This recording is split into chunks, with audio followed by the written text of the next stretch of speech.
Zostanem ešte pri strachu, pretože niekedy sa nám nedarí si dať tú kávu s tým strachom a nevieme priznať to, že čoho sa bojíme, nevieme to rozlíšiť.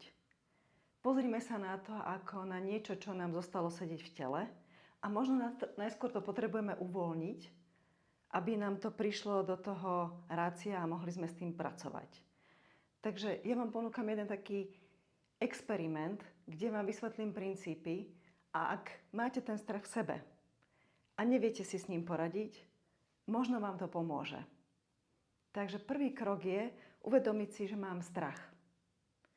Druhý krok je všimnúť si, kde sa ten môj strach v tele nachádza. A môže byť hocikde. Môže sedieť na hrudi, môže sedieť v žalúdku, môže byť usadený na pleciach, na krku. Každý to máme nejako. Všimnite si, kde ho máte. A potom si ho všimnite, nepredstavujte si, všimnite si. Možno má nejaký tvar, že ho cítite ako nejakú veľkú gulu. Alebo možno má nejakú farbu, že sa vám zdá, že je taký čierny, tmavý, modrý, nejaký. Alebo je možno nejaký ostrý, že vás to tak ako keby rezalo, alebo vás to možno nejako zväzuje, alebo má možno nejakú váhu, že to je ťaha. Iba si ho všimnite.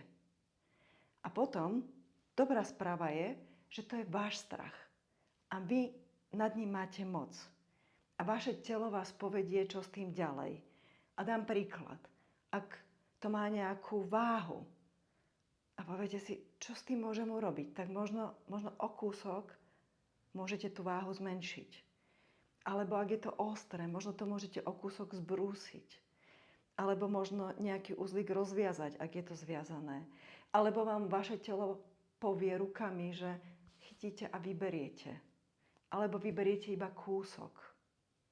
Experimentujte s tým, pretože vám to pomôže uvoľniť to, čo tam je. A možno sa vám to podarí celé a možno sa vám podarí kúsok a vám sa trochu uľaví a zrazu sa vám uvoľní aj rozmýšľanie a budete vedieť, čo s tým ďalej. Skúmajte, experimentujte, hrajte sa s tým a uvidíte.